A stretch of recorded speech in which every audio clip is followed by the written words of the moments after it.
এক রাতের বিয়ে, যে বিয়েতে বর উল্টো মেয়ের পরিবারকে টাকা, স্বর্ণ, গয়না, গাড়ি বাড়ি এসব দেয়। অনেক সময় তো একজন মেয়ের 16 থেকে 17 বারও বিয়ে হয়। মেয়ে যত বেশি সুন্দরী তত বেশি টাকা পায় মেয়ের পরিবার।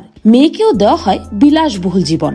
এমনই এক অদ্ভুত প্রথা আছে ভারতের কেরালায়। কিন্তু বিয়ের এক রাত পরেই সিন্ড্রেলার গল্প যেন ভেঙে চুরে কঠিন বাস্তব রূপ নেয়। কিন্তু কিভাবে, জানতে হলে দেখতে হবে পুরো ভিডিওটি।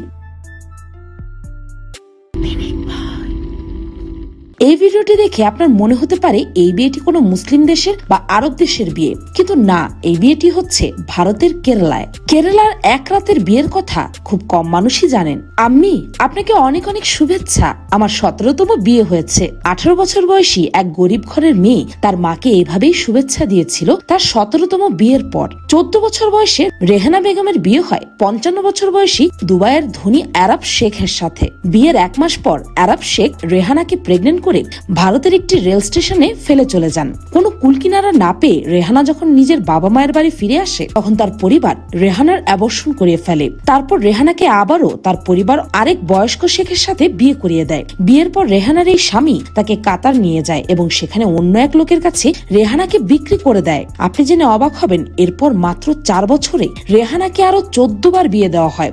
বর্তমানে না জানি রেহানার কতগুলো বাচ্চা আছে, তারও সঠিক কোনো হিসেব নেই।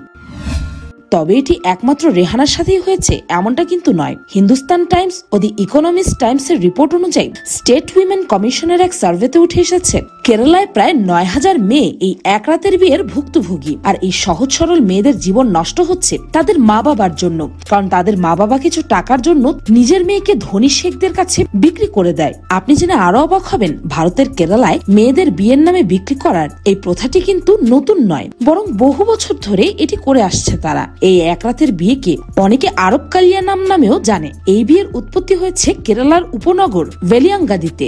ভেলিয়াঙ্গাদি এর মশলা ও বড় বড় জাহাজের জন্য অনেক বেশি ফেমাস ছিল। তাই সে সময় অর্থাৎ 629 খ্রিস্টাব্দে অনেক বড় বড় আরব ব্যবসায়ীরা এখানে ঘন ঘন ব্যবসার কাজে আসতেন। আর সেই 629 সালেই তারাই ভারতে প্রথম মসজিদ নির্মাণ করেন। যখন খুব ঘন ঘন আরব ব্যবসায়ীরা ভারতের কেরালায় ব্যবসা করতে আসতে থাকেন, তখন তাদের বেশ কয়েক মাস কেরালায় থেকে যেতে হতো, কারণ যারা বড় বড় জাহাজের ব্যবসা করতে আসতেন তাদের জাহাজ বানিয়ে নিয়ে যেতে 3 মাস থেকে 1 বছরও সময় লেগে যেত। আর পুরো সময়টা সেই ব্যবসায়ীরা এই কেরালায় থাকতেন। কিন্তু মানুষ তো সামাজিক জীব, তাই একা থাকতে পারে না। অগত্যা অনেক ব্যবসায়ীরা সে সময় কেরালার মেয়েদের বিয়ে করেন, আর সে থেকে উৎপত্তি হয় এই আরব কল্যাণ নামের প্রথা। সেই সময় কেরালায় আসা শেখেরা কেরালার মেয়েদের মোহর দিয়ে বিয়ে করতেন। মানে শেখেরা কেরালার যে মেয়েকে বিয়ে করতে চাইছেন তাকে বিয়ে করার জন্য মেয়ের পরিবারকে টাকা পয়সা বা সোনার মোহর দিতেন। সহজ কথা আপনি বলতে পারেন, মোহর দিয়ে শেখেরা মেয়েদেরকে কিনে এনে বিয়ে করতেন। আর বিয়ের পর কয়েকদিন সেই মেয়েটির সাথে রাত্রি যাপন করে মেয়েটিকে প্রেগনেন্ট করে ফেলে রেখে নিজ দেশ অর্থাৎ আরবে চলে যেতেন যখন তাদের জাহাজ তৈরি হয়ে যেত। সেই 629 খ্রিস্টাব্দ থেকে এই জঘন্য প্রথা এখনো কেরালায় চলে আসছে। মানে 1384 বছর ধরে মেয়েদের পরিবার তাদের নিজেদের স্বার্থের জন্য নিজেদের মেয়েকেই বিক্রি করে দিচ্ছেন। এখনো কেরালার কোজিকোড়েম, মান্নাপ্পুরম, কাসারগোড়, কানুর, থিরুভানামপুরেও এই এক রাতের বিয়ের চর্চা দেখা যায়। তবে এখন সেই বিয়ের রীতিনীতিতে কিছুটা পরিবর্তন এসেছে। এখন আর শেখেরা সরাসরি মেয়েদের পরিবারের কাছে যান না। শেখদের সাথে মেয়েদের এখন বিয়ে দেওয়া হয় বিভিন্ন এজেন্সির মাধ্যমে। এইসব এজেন্সিগুলোতে মেয়েদের পরিবার আগে থেকেই মেয়ের সব ডিটেলস দিয়ে রাখে, আর সেখান থেকে শেখেরা মেয়েদের পছন্দ করে নেন। বলতে পারেন এই এজেন্সিগুলো ঘটকের কাজ করে। তবে যদি খোলসা করে বলা হয়, তবে এই এজেন্সি আর মেয়ের বাবা মা আইনের সাথে খেলা করে অর্থাৎ বিয়ের মাধ্যমে দেহ ব্যবসা চালাচ্ছে। হিন্দুস্তান টাইমসের একটি রিপোর্ট অনুযায়ী ভারতের কেরালায় বর্তমানে প্রায় 50টি এজেন্সি আছে যারা শেখদের সাথে কেরালার মেয়েদের বিয়ের ব্যবস্থা করে। তবে কি জানেন, এর মধ্যে 25টা এজেন্সি মহিলারা চালায়। বলতে পারেন 25 জন মহিলা ঘটক আর কি। তবে এখানে কিন্তু আসল বিজনেস করে এসব এজেন্সিগুলো। তারা প্রথমে শেখদের 3 শ্রেণীতে ভাগ করেন। এক হচ্ছে ছোট ব্যবসায়ী, 2 মধ্যম মানের ব্যবসায়ী ও 3 ধনী বা বেশ বড় ব্যবসায়ী। শেখদের টাকার উপর ভিত্তি করে সেই অনুযায়ী খোঁজা হয় মেয়েদের। বড় ব্যবসায়ীদের কাছ থেকে এজেন্সিগুলো হাতিয়ে নেয় বিশাল অঙ্কের অর্থ, আর সেখান থেকে কিছু টাকা দেওয়া হয় মেয়ের পরিবারকে। ছোট ব্যবসায়ীর কাছ থেকে কিছুটা কম টাকা রাখেন এজেন্সিগুলো, আর মেয়ের পরিবারকেও দেওয়া হয় অল্প কিছু টাকা। তবে মেয়েদের সৌন্দর্যের উপর ভিত্তি করে মেয়েদের মূল্য বাড়ানো ও কমানো হয়। সর্বনিম্ন মেয়ের মূল্য ধরা হয় 50,000 রুপি আর সর্বোচ্চ 5 লক্ষ রুপি। আর এই অর্থের মাত্র 1/4 পায় মেয়ের পরিবার। অনেক সময় তো টাকার বদলে তাদেরকে দেওয়া হয় স্বর্ণ, গাড়ি, ঘর বা গহনা। এখানেও এই এজেন্সিগুলো ভাগ বসায়। অনেক সময় তো এতিমখানা থেকে মেয়েদেরকে আনা হয় এই নোংরা কাজের জন্য।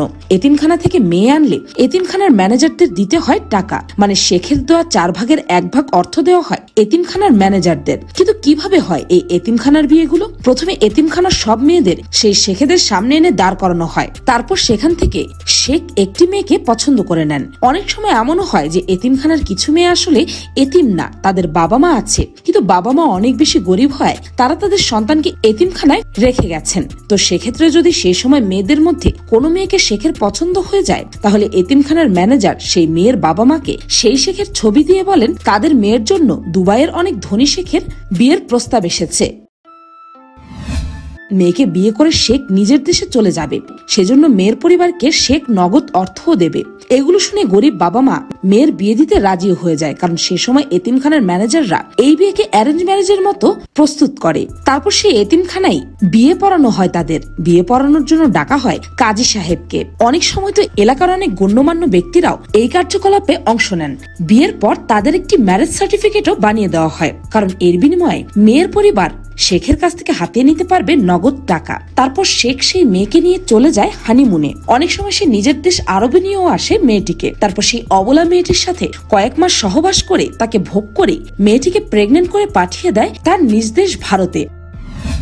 আবার অনেক সময় তো সেই মেয়েকে আরব শেখেরাই ফেলে রেখে চলে যান, আবার অনেক সময় বিক্রিও করে দেন। তাই এই বিয়েকে দেহ ব্যবসার সাথে তুলনা করা ভুল হবে না। কিন্তু এখানে বেচারি মেয়েগুলোর কিছু করার থাকে না, কারণ শেখেরা মিষ্টি মিষ্টি কথা বলে মেয়েদের টাকা পয়সা, গাড়ি বাড়ির লোভ দেখিয়ে প্রেমের ফাঁদে ফেলে বিয়ে করেন। আর মেয়েরাও বোকার মতো সেই সব শেখদের ফাঁদে পা দিয়ে বসেন। শুধু কি তাই, ভালো বিয়ের ক্ষেত্রে যেখানে মেয়েদের ছেলের বাড়িকে যৌতুক পাঠাতে হয়, সেখানে উল্টো এই বিয়েতে মেয়ের গরিব পরিবারকে কারি কারি টাকা দিয়ে শেখেরা বিয়ে করতে চায়। তাই গরিব পরিবার অর্থের লোভে রাজিও হয়ে যায়। আবার অনেক সময় তো মেয়ের বাবা মা এটাও ভাবেন যে মেয়ের বিয়েতে তাদের কোনো টাকাই খরচ করতে হচ্ছে না, তার উপর ছেলে এত ধনী, তার মানে তো মেয়ের জন্য ভালো পরিবার থেকে সম্বন্ধ এসেছে। আর ভালো ধনী পরিবারের বিয়ে তারা হাতছাড়া করতে চায় না। অনেক সময় তো মেয়ের আত্মীয় স্বজনরাই মেয়েদের জোর করে শেখদের কাছে বিয়ে দিয়ে দেয়, এত ভালো সম্বন্ধ এসেছে এই বলে। কারণ বেশিরভাগ মেয়েদের পরিবারের সামনে এই এজেন্সিগুলো এই শেখদেরকে এমন ভাবে প্রেজেন্ট করে যেন মেয়ের পরিবারে মনে হয়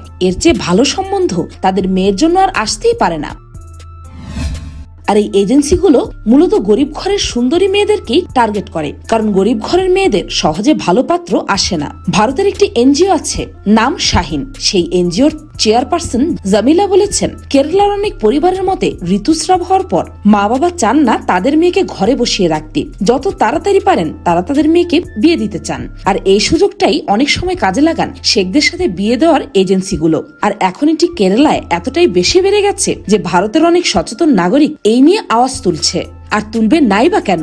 স্টেট উইমেন কমিশনের একটি সার্ভেতে উঠে এসেছে কেরালায় মিনিমাম প্রায় 9000 মেয়ে এই এক রাতের বিয়ের ভুক্তভোগী। তার উপর এর মধ্যে 2500 জন মেয়েকে তাদের স্বামীরা ছেড়ে চলে গেছেন। আর 300 জন মেয়ের বিয়ের কোনো খবরই পাননি মেয়ের বাড়ির কেউ। তারা কেমন আছে, কোথায় আছে এটা কেউ জানে না, বেঁচে আছে নাকি মরে গেছে সেটাও জানে না। এদের মধ্যে অনেক মেয়ে হয়তো নিজের ইচ্ছে তার বাড়িতে ফিরে আসেনি, যখন বিয়ের পর প্রেগনেন্ট করে তাদের স্বামী তাদেরকে ছেড়ে চলে গেছে। কারণ এত কম বয়সে বিয়ে, তারপর ডিভোর্স, তারপর আবার বাচ্চা গর্ভে, এইসব মেয়েদের সমাজে টিকে থাকা যে কতটা কষ্টকর সেটা শুধু তারাই জানে। এই এক রাতের বিয়ে আটকাতে মানুষ আদৌ কোনো স্টেপ নিয়েছে কিনা তার সঠিক তথ্য আমাদের কাছে নেই। তবে আপনার কি মনে হয় এটি কি আদৌ উচিত? এর বিপক্ষে কি কেউ কখনো রুখে দাঁড়াবে না? এই ভিডিওটি বানানোর মাধ্যমে আমি এর বিরুদ্ধে আওয়াজ তুলেছি। আর আপনারা যদি এর বিরুদ্ধে আওয়াজ তুলতে চান, রুখে দাঁড়াতে চান, তবে এই ভিডিওটিকে বেশি বেশি করে শেয়ার করে মানুষকে সচেতন করুন। আর পিনিক পাই চ্যানেলটিকে সাবস্ক্রাইব করে বেল আইকনে অল নোটিফিকেশন অন করতে ভুলবেন না যেন। আমি ফাল্গুনি, আজকের মতো পর্যন্তই। দেখা হচ্ছে পরের ভিডিওতে।